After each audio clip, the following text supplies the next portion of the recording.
There are many different mistakes that we can make whilst knitting, whether it's picking up stitches, dropping stitches, or getting distracted by the TV and knitting the wrong stitch within the pattern. This can all be really frustrating, and sometimes we need to unravel or rip back our knitting so that we can start our project from a point that we're happy with. If you're at the beginning of a project, you can unravel the full knitting and start again from scratch. However, if you've already made progress within the project, like here towards the bottom and the pattern is all nice and neat, you can just unravel the knitting to a certain point and start from that again. There are a couple of ways that you can do this. You can just slide all of your stitches off the needle and then pull the working yarn to unravel your work until that point. However, this will leave all of the stitches loose at the top. They can twist around and it can be quite difficult to pick these up again with the needle. So what I'm going to do is show you a technique in which we use 2 spare bits of yarn and we thread this through our knitting at the point that we want to unravel it to, and it helps keep those stitches nice and neat, prevents them from twisting, and it makes it easier to pick up with the needle. In my example of knitting here, you can see at the bottom it's nice and neat in the pattern that we want to keep. However, here on the right hand side I've dropped a stitch and created a hole, and that could carry on unravelling. I've also towards the top picked up a couple of stitches. As you can see, the knitting gets wider, and because of this it's thrown my pattern out of sync, and now my knitting around here gets quite messy. So we want to unravel it down to around here. So I'm going to take one of the spare bits of yarn. You need to make sure that this is wider than the piece of work that you were wanting to unravel, and it's threaded on a large blunt-eyed needle. So I'm going to thread this through the right leg of all of the knitted stitches within one row. And by the right leg of a stitch, what I mean is we can see that these knitted stitches look like a V on this side. You have a left leg and a right leg. And what we're going to do is only pick up the right legs of the stitches. So starting from the right hand side, I want to take it back to around here because this is where it looks nice and neat. So I'm going to start by just picking up the first right leg. The first one can be a little tricky on the edge, but once you've got that, you ignore the left leg of that stitch and go straight into the right hand leg of the next one. And you carry on doing this all the way along this row. If you're not sure what is the next stitch to knit into, just keep your needle nice and flat and horizontal, and that will just point to the next stitch that you need to pick up. You can pull the needle through to give you a little bit more room. Just make sure that this stays past the knitting and doesn't get pulled all of the way through, and then you're just going to carry on picking up those right legs of the stitches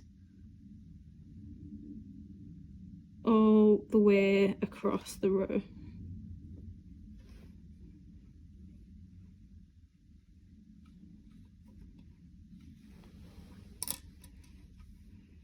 Once you've got to the end, you want to make sure that it's nice and flat and that you've got room of the yarn at both sides of your knitting, and then you want to pull this needle off that bit of yarn.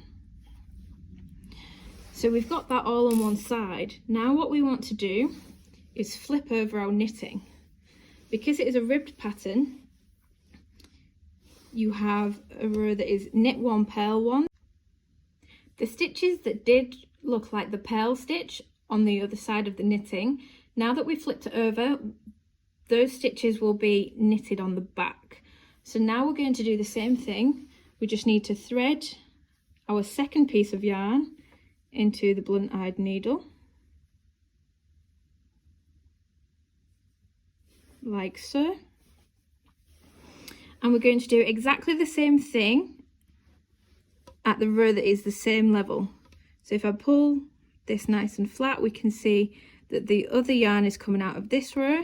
So I'm going to go in and again pick up the right hand legs of this row of knitted stitches. We ignore the purled stitches in between these because these stitches on the other side have already been picked up by the first yarn.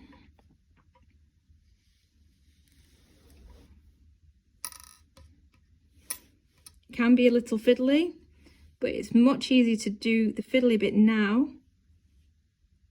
and then it saves us a tricky job of picking them all up with the needle.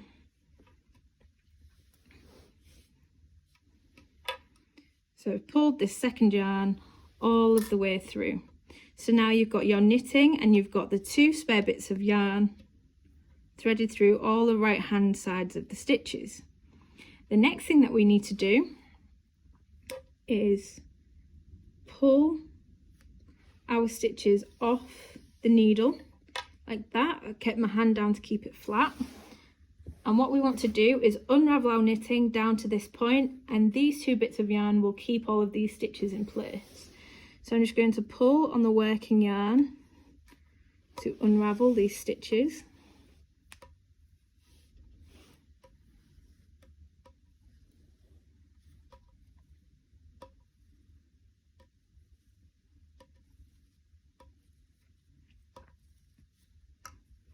Can be quite sad to see that you're losing this progress, but it's worth doing to make your project nice and neat. So now we're just getting down to the bit where I dropped the stitch, so we're coming below that. Just need to pull gently on the working yarn and it will unravel. Nice and easy. So we are now getting down to the point where we wanted to stop.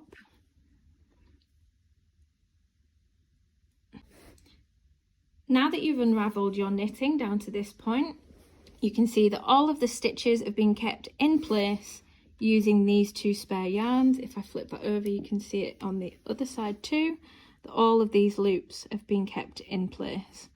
Now what we need to do is pick them up with our needle. We want to keep the working yarn on the right hand side, so at the pointed end of this needle.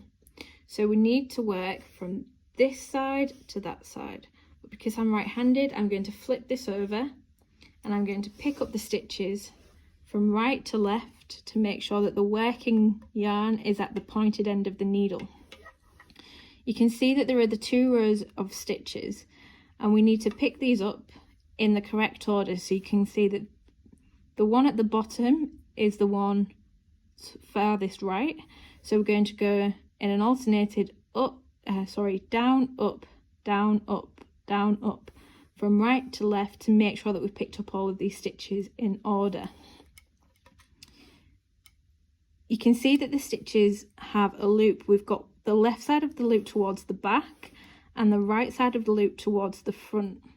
So we need to make sure that we are picking up the stitch in that way, so that the right leg of the stitch is at the front of the needle. So that's the first one that I've picked up, and that's the same again with the stitch on the top layer. So I'm coming in from the back to make sure that that right loop of the stitch is at the front of the needle. Then I'm going to continue doing that to pick up the stitches. So make sure I'm coming in from the back of the stitch to make sure that the right leg is on the front of the needle.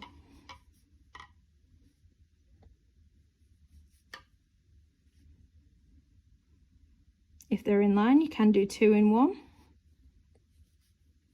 This can be a little bit fiddly, but it's much easier to do now that we've got those white yarns holding all of the stitches in place. If they weren't there, you have to be more careful to make sure that you don't lose one of the loops.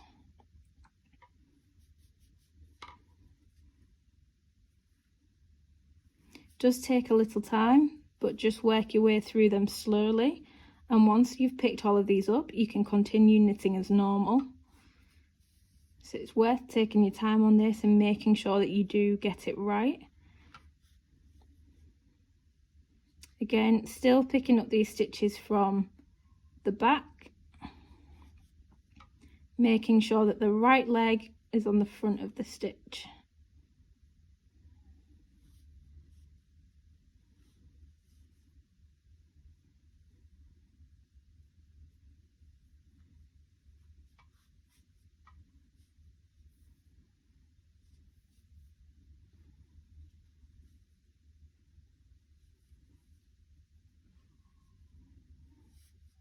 So now I've picked up all of the stitches, you can just spread them out a bit. And once we've collected all of the stitches, it is now time that we can remove the 2 extra white yarns. Sometimes this can be a little tricky too, so just hold your stitches in place and gently pull on the spare yarn to remove it. Now we have picked up all of our stitches, they should be facing in the right direction, and you are then ready to start knitting again.